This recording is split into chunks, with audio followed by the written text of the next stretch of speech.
Praise the Lord. The best wishes to you and your family members in the name of God. దేవుని నామమునకు మహిమ కలుగును గాక. దేవుని నామం పేరట మీకును మీ కుటుంబ సభ్యులకును శుభాభివందనములు. ఈ రోజు దేవుని వాగ్దానం. Today God's promise.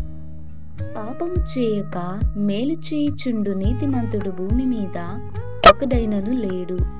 ప్రసంగి గ్రంథం 7వ అధ్యాయం 20వ వచనం. Surely there is not a righteous man on earth who does good and never sins. The book of Ecclesiastes chapter 7 verses 20.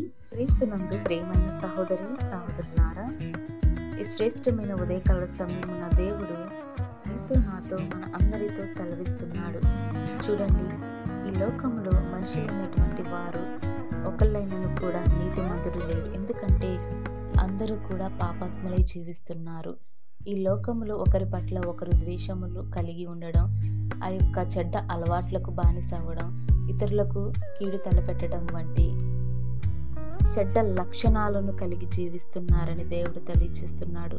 అదే రీతిగా మద్యపానం సేవించడం, సిగరెట్ తాగడం, ఆ యొక్క చెడ్డ పాపపు ఊబిలో చిక్కుకొని ఈ భూమి మీద బ్రతుకుతున్నారు. కానీ దేవుడు ఏమంటున్నాడంటే, పాపము చేయక మేలు చేయుచుండు నీతిమంతుడు భూమి మీద ఒకడైనను లేడు అని స్పష్టంగా తెలియచేస్తున్నాడు. మనందరితో నిశ్చయముగా మాట్లాడుతున్నాడు. అవునండి, భూమి మీద ఒక్కడైనను నీతిమంతుడు లేడు. మన ప్రభువైన యేసుక్రీస్తు వారే నిజమైన నీతిమంతుడు. ఆయన రక్షకుడు, సత్య స్వరూపి అయి ప్రేమ కలిగిన వాడై ఉన్నాడు. ఆయన యథార్థవంతునిగా జీవిస్తూ దేవుడు మన పట్ల కలిగి ఉన్న ఆ యొక్క జాలి దయ వలన మాత్రమే మనం ఈ రోజు అందరూ కూడా సజీవ లెక్కలో బ్రతుకుతున్నాం.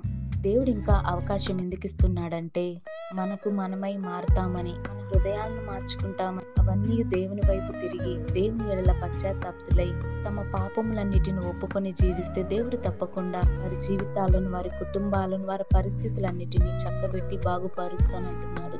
కనుక ఈ వాక్యం నిమిత్తం నీవు నేను మనమందరమును కూడా ప్రార్థించుకుందాం.